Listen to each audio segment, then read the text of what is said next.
Il n'y a aucun chiffre sur le lithium, pourtant, cela fait longtemps qu'on a parlé du lithium de Manono, avant même la production du Zimbabwe. Rien non plus n'est dit sur le nickel.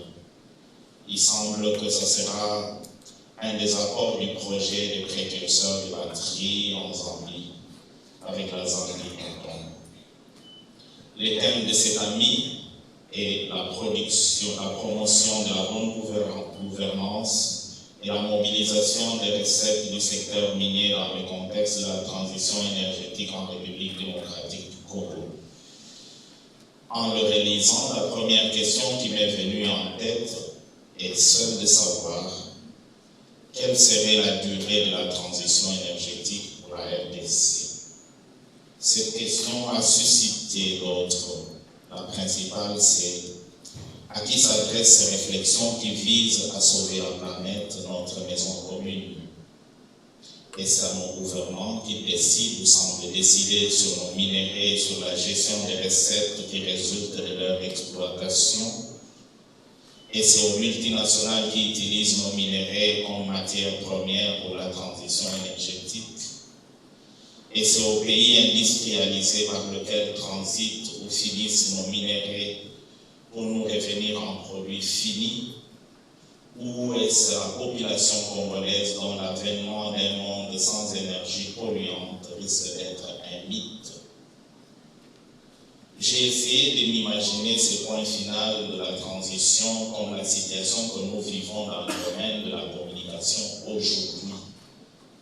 Personne n'y échappe, même dans les villages les plus reculés. Le téléphone qui s'est imposé partout, même au village, est importé. Pour les charger, le panneau solaire est importé. Les groupes électrogènes l'est aussi. Le carburant pour alimenter les groupes électrogènes est importé.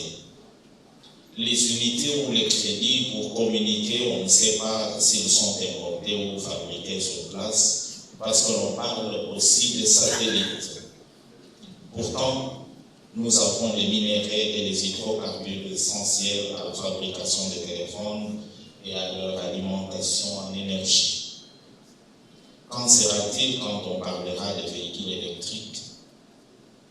Où et par quoi les chargerons-nous? Les panneaux solaires et les groupes électrogènes utilisés pour les téléphones sont mobiles et transportables. Les carburants, on peut recourir et les trouver chez Kadhafi. Que ferons-nous sans réseau électrique installé au pays?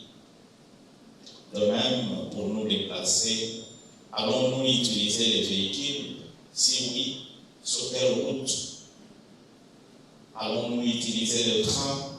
Si oui, sur quel chemin de fer?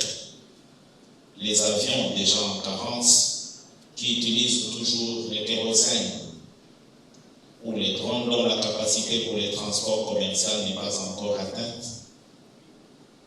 Nous consommons tout transformé et importé, en ayant tout à l'état naturel non transformé. Les simples Congolais qui fabriquent la braise et les mamans qui l'utilisent sont-ils concernés par ce débat? Pourtant, on leur demande de conserver les forêts. Pour quelles recettes alternatives?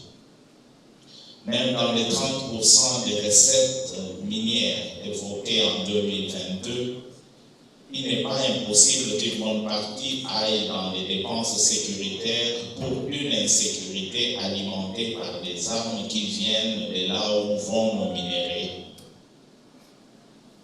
Comment mobiliser les recettes du cobalt dans un contexte où les utilisateurs finaux brandissent un embargo sur les cobaltes congolais contaminés par les cobaltes artisanales dites sales? N'oublions pas que l'énergie utilisée par ce cobalt artisanal est la plus coûteuse, l'énergie musculaire, pour les personnes qui luttent encore pour leur survie. Il me semble donc que pour la RDC, la réflexion sur la transition énergétique va plus loin que les recettes minières. J'encourage donc les participants à aller plus loin. le goût de la transition énergétique pour la RDC ne devait pas ressembler à une guerre de vampires dont la substance ressemblait au sang des Congolais. Et les vampires peuvent être externes ou internes. Je vous remercie pour votre amable attention.